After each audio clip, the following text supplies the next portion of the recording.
Hello students, my self વૈભવ પટેલ.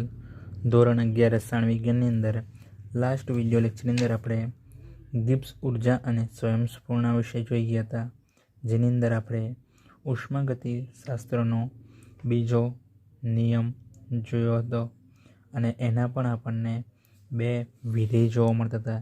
જેની અંદર પહેલું વિધેય શું હતું તો કે આપમેળે થતા બધા જ પ્રક્રમોમાં વિશ્વની કુલ એન્ટ્રોપી વધતી જોવા મળશે. અને બીજું વિધેય શું હતું કે આપમેળે થતા બધા જ પ્રક્રમોમાં પ્રણાલીની મુક્ત ઉર્જા આપણને ઘટતી જોવા મળશે. ત્યાર પછી આપણે ઉષ્માગતિશાસ્ત્રનો ત્રીજો નિયમ પણ જોઈ ગયા હતા, કે જે ત્રીજો નિયમ શું છે તો નિરપેક્ષ શૂન્ય તાપમાને સંપૂર્ણ શુદ્ધ સ્ફટિકમય પદાર્થની એન્ટ્રોપીનું મૂલ્ય શૂન્ય હોય છે. હવે આજના વિડીયો લેક્ચરની અંદર આપણે આ ચેપ્ટરનો છેલ્લો ટોપિક જોવાનો છે, ગિબ્સ ઉર્જા ફેરફાર અને સંતુલન. અત્યાર સુધી આપણે જે રાસાયણિક પ્રક્રિયા જોતા હતા એ ખાલી ફક્ત અપ્રતિવર્તી પ્રક્રિયા જોતા હતા, કે જેને આપણે પુરોગામી પ્રક્રિયા પણ આપણે કહી શકીએ. હવે આપણે જે પ્રક્રિયા જોવાના છે એ પ્રક્રિયા પ્રતિવર્તી પ્રક્રિયા જોવાના છે, કે જેની અંદર પુરોગામી અને પ્રતિગામી બંને પ્રકારની પ્રક્રિયા થતી જોવા મળશે. કે ધારો કે અહીંયા આગળ એક પ્રક્રિયા છે A પ્લસ B, બંને પ્રક્રિયકો છે અને એમની વચ્ચે પ્રતિવર્તી પ્રક્રિયા થશે અને નિપજ શું બનશે આપણને C અને D નિપજ બનતી જોવા મળશે. તો આ દરમિયાન પ્રક્રિયા જે છે એ ગતિશીલ સંતુલન સ્થાપત્વની અંદર જોવા મળશે. પરંતુ એ ક્યારે થતું જોવા મળશે તો આ પ્રક્રિયા દરમિયાન પ્રણાલીની મુક્ત ઉર્જા સંતુલન સમયે શૂન્ય હોય, ન્યૂનતમ એકદમ ઓછી હોય ત્યારે. તો ઓછામાં ઓછી મુક્ત ઉર્જા આપણને કેટલી જોવા મળશે તો અહીંયા આગળ 0 જોવા મળશે. તો ત્યારે આપણને પ્રક્રિયા સંતુલન ગતિશીલ સંતુલનમાં છે એમ આપણે કહી શકીએ. રાસાયણિક પ્રક્રિયા માટે મુક્ત ઉર્જા ફેરફારને અહીંયા આગળ આર વડે પણ અહીંયા આગળ આપણે દર્શાવીશું. પરંતુ જ્યારે આપણે પ્રક્રિયાની અંદર રહેલા પ્રક્રિયકો અને નિપજો પ્રમાણિત અવસ્થામાં હોય ત્યારે આપણને મુક્ત ઉર્જામાં થતો ફેરફાર જે છે એ મુક્ત ઉર્જામાં થતો ફેરફાર આપણને કેવો જોવા મળશે, ડેલ્ટા G0 આપણને જોવા મળશે અને અહીંયા આગળ પ્રક્રિયાનો આર જોવા મળશે. તો એના બરાબર આપણને 0 જોવા મળશે. તો આ દરમિયાન પ્રક્રિયાના સંતુલન અચળાંક સાથે પણ એ સંબંધ ધરાવતો જોવા મળશે.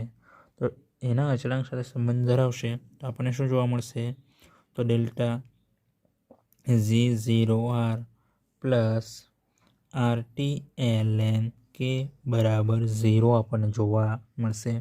હવે આ પદને આપણે બરાબરની જમણી સાઈડ લઈ જઈશું તો આપણને શું જોવા મળશે, ડેલ્ટા G0 બરાબર -RTln K આપણને જોવા મળશે. અહીંયા આગળ આપણે ln દૂર કરીશું તો આપણને શું જોવા મળશે તો ડેલ્ટા G0 બરાબર -2.303 RT log K આપણને જોવા મળશે. આપણે લખી શકીએ જ્યાં ln બરાબર આપણને શું જોવા મળશે તો 2.303 log આપણને જોવા મળશે. lnની જગ્યાએ આપણે આ કિંમત મૂકીશું તો આપણને આ પદ મળતું જોવા મળશે. હવે એના બરાબર આપણને ગિબ્સ ઉર્જાનું બીજું સૂત્ર પણ ખ્યાલ છે આપણને, કે ડેલ્ટા G0 બરાબર delta S0 minus T into delta S0 આપણને ખ્યાલ છે એન્થાલ્પીમાં થતો ફેરફાર અને માઇનસ ટેમ્પરેચર ગુણ્યા એન્ટ્રોપીમાં થતો ફેરફાર. હવે અહીંયા આગળ આપણે જોઈશું કે પ્રક્રિયા દરમિયાન પ્રક્રિયા ઉષ્મા શોષક હશે તો ત્યારે આપણને મુક્ત ઉર્જામાં થતો ફેરફાર ડેલ્ટા G0નું મૂલ્ય જે છે એ મૂલ્ય કેવું જોવા મળશે તો આપણને ધન જોવા મળશે. તો મુક્ત ઉર્જામાં થતો ફેરફાર આ દરમિયાન આપણને એન્થાલ્પીમાં થતો એ ધન ક્યારે આપણને મુક્ત ઉર્જામાં થતો ફેરફાર ધન ક્યારે મળશે? તો કે આ જે સૂત્ર છે એ સૂત્રની અંદર એન્થાલ્પીમાં થતો ફેરફારનું સૂત્ર મૂલ્ય જો ધન હશે તો જ આપણને આ મૂલ્ય ધન જોવા મળશે. જેથી અહીંયા આગળ આપણે લખી શકીએ કે ડેલ્ટા એચનું મૂલ્ય H0નું મૂલ્ય જો ધન હશે ત્યારે જ આપણને આ ધન જોવા મળશે. તો એ ક્યારે જોવા મળશે? તો કે કેનું મૂલ્ય કેવું હશે? તો એ દરમિયાન આપણને કેનું મૂલ્ય 1થી નાનું હશે ત્યારે આપણને જોવા મળીએ. જેથી આપણે લખી શકીએ કે કેનું મૂલ્ય જો આ સૂત્રની અંદર જો કેનું મૂલ્ય 1 કરતાં નાનું હશે તો જ આપણને ડેલ્ટા G0 ધન મળશે. જો ડેલ્ટા G0 ધન હશે તો આપણને આ પણ ધન જોવા મળશે. ખ્યાલ આવી ગયો વિદ્યાર્થી મિત્રો? એ જ પ્રમાણે ઉષ્માક્ષેપક પ્રક્રિયા હશે. ઉષ્માક્ષેપક પ્રક્રિયા હશે તો તે દરમિયાન આપણને ડેલ્ટા એચનું મૂલ્ય કેવું જોવા મળશે? H0નું મૂલ્ય ઋણ જોવા મળશે.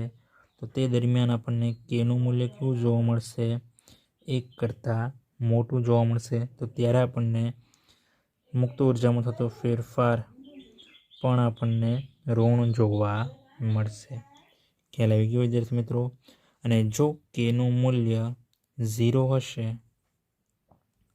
તો ત્યારે આપણને મુક્ત ઉર્જામાં થતો ફેરફાર કેવો જોવા મળશે? 0 જોવા મળશે. ક્યારે જોવા મળશે? કે બરાબર 0 હશે ત્યારે. અને આ સમીકરણની અંદર આપણે જોઈશું જો આપણને એન્થાલ્પીમાં થતો ફેરફાર અને એન્ટ્રોપીમાં થતો ફેરફાર જો ખ્યાલ હશે તો આપણે સરળતાથી મુક્ત ઉર્જામાં થતો ફેરફાર કોઈ પણ તાપમાને આપણે ગણી શકીએ.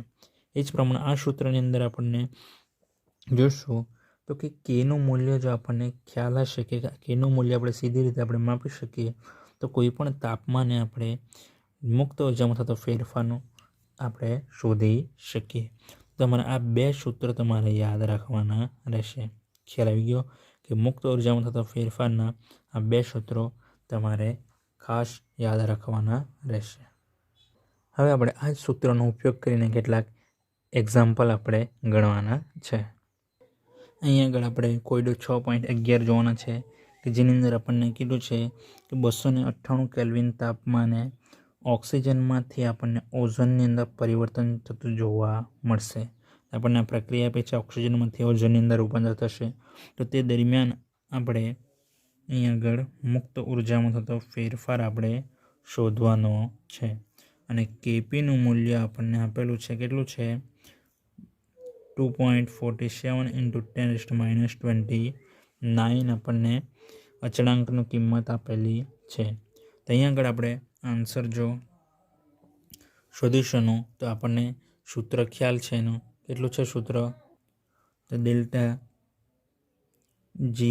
G0 બરાબર માઇનસ પ્રક્રિયા થશે એટલે અહીં આગળ R લખીશું -2.303 RT log K. ખ્યાલ આવી ગયો વિદ્યાર્થી મિત્રો? હવે એની અંદર આપણે કિંમત મૂકી દઈએ તો -2.303 આરની કિંમત આપણને ખ્યાલ છે કેટલી આવશે? તો 8.314 joule into kelvin inverse into mall inverse. Temperature આપણને આપેલું છે 298 કેલ્વિન 298 કેલ્વિન અને લોગ કેપીનું કિંમત આપણને આપેલી છે કેટલી છે? 2.47 × 10⁻29. અહીંયા આગળ આનો આપણે લોગ લઈશું અને એનો ગુણાકાર કરીશું તો આપણને કેટલો જોવા મળશે? -2.303 ગુણ્યા 8.314 ગુણ્યા 298 ગુણ્યા લોગ. આનો જો લોગ કરીશું આપણે તો આન્સર કંઈ 10⁻29નો લોગ એનો જો લોગ લેશું તો -29 જે છે એ આગળ આવશે. તો -29 અને 2.47નો જે લોગ જે છે એ 0.3926 સમથિંગ જોવા મળશે. તો એનો જો આપણે આખાનો ગુણાકાર કરીશું તો આપણને આન્સર કેટલો મળશે? 1,63,000 આપણને જોવા મળશે. એકમ શું આવશે? Joule into mall inverse. કારણ કે અહીંયા આગળથી કેલ્વિન કેન્સલ થઈ જશે, અહીંયા કેલ્વિન છે, કેલ્વિન ઇનવર્સ છે, કેન્સલ થઈ જશે, તો બાકી રહેશે જૂલ ઇન્ટુ મોલ ઇનવર્સ. તો અહીંયા આગળ ડેલ્ટા G0 બરાબર કિલોજોલમાં ફેરવીશું તો 1.163 કિલોજૂલ ઇન્ટુ મોલ ઇનવર્સ આપણને જોવા મળશે. તો આપણને આન્સર મળશે 163 કિલોજૂલ પર મોલ આપણને જોવા મળશે. આ તમારો કોયડો 6.11 થયો. હવે આગળનો આપણે કોયડો જોઈએ. કોયડો 6.12ની અંદર આપણને કીધું છે કે ટેમ્પરેચર આપણને આપેલું છે 298 કેલ્વિન તાપમાને સંતુલન અચળાંકનું મૂલ્ય આપણે શોધવાનું છે. એટલે સંતુલન અચળાંક કે નું મૂલ્ય આપણે શોધવાનું છે. તો તે દરમિયાન આપણને રાસાયણિક પ્રક્રિયા આપેલી છે. 2 મોલ NH3ની 1 મોલ કાર્બન ડાયોક્સાઇડ સાથે પ્રક્રિયા થઈને આપણને NH2CONH2 1 મોલ અને 1 મોલ પાણી બનતું જોવા મળશે. તો આ દરમિયાન આપણને પ્રમાણિત ગિબ્સ ઉર્જા ફેરફાર આપણને આપેલો છે. કેટલો છે? તો પ્રમાણિત ગિબ્સ ઉર્જા ફેરફાર -13.6 કિલોજૂલ ઇન્ટુ મોલ ઇનવર્સ. તો એનો આન્સર આપણે જોઈએ. આ માટે આપણને ખ્યાલ છે સૂત્ર ડેલ્ટા G0 બરાબર -2.303 RT log K. આપણે Kની કિંમત શોધવાની છે તો એને આપણે કરતા બનાવીએ, બાકીની વસ્તુને આપણે પેલી બાજુ લઈ જઈએ. તો આ છેદમાં ક્યાં જશે? છેદમાં જશે. તો આપણને log K બરાબર શું જોવા મળશે? ડેલ્ટા G0 અપોન -2.303 RT આપણને જોવા મળશે. કિંમત મૂકી દઈએ આપણે હવે.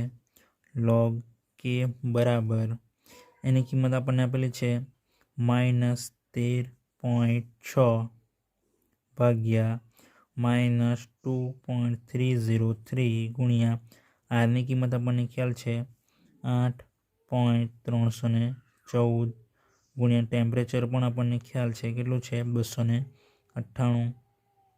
માઇનસ માઇનસ અહીં આગળથી કેન્સલ થઈ જશે. તો અહીંયા આગળ જો આપણે ભાગાકાર કરીશું તો આન્સર આપણને કેટલું જોવા મળશે? અહીંયા આગળ ગુણાકાર કરીશું આનો અને ત્યાર પછી ભાગાકાર કરીશું તો આન્સર આપણને મળશે. મિત્રો એક વાત અહીંયા આગળ ખાસ યાદ રાખજો, ડેલ્ટા Gની કિંમત કિલો જૂલમાં આપેલી છે તો આપણે એને શામાં ફેરવવા પડશે? જૂલમાં ફેરવવા પડશે. કારણ કે આરની કિંમત જે છે એ આપણને જૂલમાં જોવા મળશે. એનો એકમ આપણે જોઈશું તો joule into kelvin inverse into mall inverse જોવા મળશે. અને આ ટેમ્પરેચર કેલ્વિનમાં જોવા મળશે. તો અહીંયા આગળ આપણે 10⁻³ વડે ગુણીશું જૂલમાં ફેરવવા માટે. તો હવે જો આપણે એમનો નીચેના પદનો ગુણાકાર કરીને ત્યારબાદ એની સાથે ભાગાકાર કરીશું તો આન્સર આપણને 2.38 જોવા મળશે. આશાની કિંમત મળી આપણને log Kની કિંમત મળી. હવે આપણે ખાલી K શોધવાનો છે તો K બરાબર લોગને જમણી સાઈડ લઈ જઈશું તો એનો એન્ટી લોગ થશે. Anti log 2.38. તો આ દરમિયાન તમે જ્યારે એન્ટી લોગ કરો ત્યારે તમારે પોઈન્ટ પછીના આંકડાનો એન્ટી લોગ લેવાનો રહેશે. તો પોઈન્ટ પછીના આંકડાનો એન્ટી લોગ જોશો તો તમારે કેટલા જોવા મળશે? એનો એન્ટી લોગ 2.4 જોવા મળશે અને ઇન્ટુ 2 છે એ તમારે 10⁻² તરીકે તમારે લખવાનું રહેશે. આ તમારું Kનું મૂલ્ય તમને મળી ગયું. ખ્યાલ આવી ગયો વિદ્યાર્થી મિત્રો? આથી કોયડો તમારો 6.12. હવે આગળનો કોયડો જોઈએ એ ખૂબ જ ઇમ્પોર્ટન્ટ છે અને આઈએમપી કહી શકાય તેવો તમને 2 થી 3 માર્ક્સની અંદર પૂછી શકાય અને JEE નીટમાં પણ આ પ્રકારના પ્રશ્નો પૂછાઈ શકે. કોયડો 6.13ની અંદર આપણને તાપમાન આપેલું છે 60 ડિગ્રી સેલ્સિયસ. એને આપણે કેલ્વિનમાં ફેરવીશું તો 60 + 273. તો આન્સર આપણને કેટલો જોવા મળશે? 612 ને 13 333 કેલ્વિન આપણને જોવા મળશે. તો આટલા તાપમાને ડાયનાઇટ્રોજન ટેટ્રોક્સાઇડ 50% વિઘટિત થયેલો છે. તો આ તાપમાને અને એક વાતાવરણ દબાણે આપણે પ્રમાણિત મુક્ત ઉર્જા ફેરફાર આપણે ગણવાનો છે. દબાણ આપણને કેટલું આપેલું છે? એક વાતાવરણ દબાણ આપેલું છે. તો અહીંયા આગળ આપણે સૌપ્રથમ પ્રક્રિયા લખીશું કે ડાયનાઇટ્રોજન ટેટ્રોક્સાઇડ એટલે N2O4 છે, વાયુ સ્વરૂપે છે. એમાંથી પ્રક્રિયા થઈને આપણને શું બનતો જોવા મળશે? NO2 બનતો જોવા મળશે અને એના 2 મોલ મળશે. પ્રક્રિયા બેલેન્સ કરીશું તો નાઇટ્રોજન 2 છે, અહીં આગળ 2 નાઇટ્રોજન થશે, 4 ઓક્સિજન થશે. તો આ દરમિયાન આ જે પ્રક્રિયા થશે તો તે દરમિયાન N2O4નું વિઘટન કેટલું જોવા મળશે? ખાલી ફક્ત 50% જ થયેલું જોવા મળશે. કેટલું? 50% જ જોવા મળશે. એટલે કે અહીં આગળ 1 મોલ છે તો એનું અડધું આપણને કેટલું જોવા મળશે? 0.5% જ આપણને જોવા મળશે. તો અહીં આગળ આપણને કેટલો નિપજ બનતો જોવા મળશે? તો એના અડધા, તો 1 મોલ છે NO2 બનતો જોવા મળશે. તો આ સ્થિતિમાં આપણે લખી શકીએ શરૂઆતની સ્થિતિમાં કે જ્યારે આપણે પદાર્થ આ બીકરની અંદર નાખીશું તો ત્યારે આપણને એના કેટલા મોલ છે? અહીં આગળ 1 મોલ છે. ત્યારબાદ જેવું આપણે બીકરની અંદર નાખીશું ત્યારે તરત NO2 બનતો જોવા મળશે નહીં. એટલે તે દરમિયાન એ આપણને કેટલું જોવા મળશે? 0 જોવા મળશે. ત્યાર પછી અંતિમ સ્થિતિમાં આપણે જોઈશું અથવા તો રાસાયણિક પ્રક્રિયા દરમિયાન રાસાયણિક પ્રક્રિયા થઈને સંતુલન તપાસે સંતુલન સ્થિતિએ તો તે દરમિયાન આપણને આ કેટલા મોલ વપરાતા જોવા મળશે? તો અહીં આગળ અડધા મોલ વપરાશે. તો અહીં આગળ 1 - 0.5 આપણને જોવા મળશે. કારણ કે અહીં આગળ પ્રક્રિયા જે છે એ 50% જ થતી જોવા મળશે. એટલા માટે આપણે 1 મોલની અડધી 0.5 એટલે કે 1 - 0.5 થશે. તો આ દરમિયાન આપણને NO2 પણ કેટલા મળશે? 50% જ બનતો જોવા મળશે. તો 50% એટલે અડધો. અહીં આગળ 0.5 × 2 કેટલા મોલ છે? અહીં આગળ 2 મોલ છે તો એના અડધા થશે. તો આ પ્રકારે અહીં આગળ લખવામાં આવશે. હવે આપણે શોધવાનું શું છે? તો અહીં આગળ પ્રમાણિત સ્થિતિમાં મુક્ત ઉર્જામાં થતો ફેરફાર ડેલ્ટા G0 આપણે ગણવાનો છે. એના માટે આપણી પાસે 2 સૂત્ર છે. એક સૂત્ર છે કયું છે? અહીં આગળ આપણે જોઈ ગયા -2.303 RT log K છે. અને બીજું સૂત્ર કયું છે? તો ડેલ્ટા G0 બરાબર delta H - T × delta S જોવા મળશે. તો બંનેમાંથી કયું સૂત્ર વાપરીશું? તો આપણને કઈ કિંમત આપેલી છે? તો અહીં આગળ ખાલી તાપમાન આપેલું છે, દબાણ આપેલું છે, બીજું કંઈ પણ આપેલું નથી. તો એના માટે આપણે બીજું સૂત્ર જોઈશું. ડેલ્ટા H એન્થાલ્પી આપેલી છે નથી, ટેમ્પરેચર છે પરંતુ એન્ટ્રોપી આપેલી નથી. તો તે સૂત્ર આપણે વાપરી શકીએ નહીં. આ સૂત્રની અંદર જોઈશું તો આપણને Kની કિંમત આપેલી નથી, R અને Tની કિંમત આપણને ખ્યાલ છે. તો એના માટે આપણે સૌપ્રથમ K શોધવો પડે. તો K માટેનો આપણે પાસે સૂત્ર છે. સંતુલન સ્થિતિએ અચળાંક Kનું મૂલ્ય છે કે નિપજના મોલ ભાગ્યા પ્રક્રિયકના મોલ. તો સંતુલન અચળાંકનું સૂત્ર છે કે નિપજના આંશિક દબાણ ઓછા પ્રક્રિયકનું આંશિક દબાણ. તો એ નિપજનું આંશિક દબાણ આપણને કેટલું જોવા મળશે? PnO2 તરીકે તેને આપણે લખીશું કે PnO2 નિપજ છે અને અહીંયા આગળ જેટલા મોલ છે એને આપણે ઘાતાંકની અંદર લખીશું. એ જ પ્રમાણે નિપજના આંશિક દબાણ N2P4 અહીં આગળ એક જ આપણને જોવા મળશે. તો આ સૂત્ર પરથી આપણે એનું કેપીનું મૂલ્ય શોધી શકીએ. તો પરંતુ એ માટે આપણે પાછું આંશિક દબાણ શોધવું પડશે. તો આંશિક દબાણ માટે આપણી પાસે સૂત્ર છે. શું છે સૂત્ર? તો આપણને આગળ ભણી ગયા સૂત્ર આંશિક દબાણ બરાબર મોલ અંશ ગુણ્યા કુલ દબાણ. તો અહીં આગળ મોલ અંશ પાછા શોધવા પડશે. તો સૌથી પ્રથમ આપણે મોલ અંશ શોધીશું. તો મોલ અંશ માટે શું જરૂરી છે? તો એના મોલ જરૂરી છે. તો સૌથી પહેલાં આપણે મોલ અંશ શોધીશું. તો અહીં આગળ મોલ અંશ N2O4 મોલ અંશ બરાબર N2O4. તો એના મોલ કેટલા છે? અહીં આગળ 1 મોલ છે, પરંતુ વપરાયા કેટલા છે? અડધા જ વપરાયા છે, એટલે કે 1 - 0.5 ભાગ્યા સૂત્ર શું છે? તો કે ઘટકના મોલ ભાગ્યા દ્રાવણના કુલ મોલ. તો અહીં આગળ ઘટકના મોલો 1 - 0.5 અને કુલ મોલ કેટલા છે? નિપજ અને પ્રક્રિયક બંનેના મોલ. તો અહીં આગળ એના અડધા કેટલા થશે? 1 થશે. એના 0.5. તો 0.5 વત્તા 1 આપણે લખી શકીએ. તો આપણને શું મળશે? 1 - 0.5 0.5 ભાગ્યા 1.5. એ જ પ્રમાણે આપણે નિપજના મોલ અંશ શોધીએ. તો XnO2 બરાબર એના કેટલા મોલ થશે? 2 મોલ છે ટોટલ, એટલે 2 ગુણ્યા પ્રક્રિયા 0.5 થશે ભાગ્યા કુલ મોલ તે જ 0.5 વત્તા 1. તો 2 ગુણ્યા 0.5 કેટલા થશે? 1 થશે. 1 ભાગ્યા 1.5 મોલ અંશ મળી ગયા. હવે આંશિક દબાણ શોધીએ.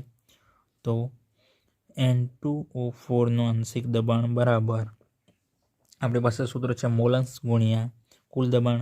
અહીં આગળ મોલ અંશ કેટલા મળ્યા? 0.5 ભાગ્યા 1.5 ગુણ્યા કુલ દબાણ કેટલું છે? 1 વાતાવરણ દબાણ છે, તો ગુણ્યા 1.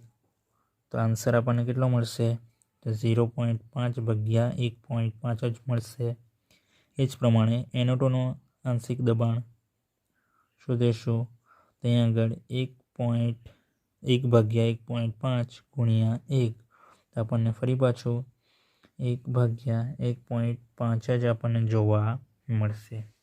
ખ્યાલ આવી ગયો? હવે આપણે આ કિંમત આ સૂત્રની અંદર મૂકી દઈએ. તો સંતુલન અચળાંક Kp બરાબર સૂત્ર શું છે? NO2 આંશિક દબાણ ભાગ્યા N2O4 આંશિક દબાણ. અહીં આગળ એનો સ્ક્વેર જોવા મળશે. કિંમત મૂકતા આપણને જોવા મળશે PnO2 આંશિક દબાણ 1 ભાગ્યા 1.5 છે. ત્યાં આગળ 1 ભાગ્યા 1.5 વર્ગ ભાગ્યા N2O4 આંશિક દબાણ કેટલું છે? 0.5 ભાગ્યા 1.5. તો 0.5 ભાગ્યા 1.5. આપણને અહીં આગળ ખ્યાલ છે કે અંશનો છેદ છેદમાં જશે અને છેદનો છેદ અંશમાં આવશે. તો અહીં આગળ 1નો વર્ગ ભાગ્યા 1.5નો વર્ગ ગુણ્યા અહીં આગળ છેદમાં શું છે? 0.5 અને છેદનો છેદ અંશમાં જશે એટલે 1.5.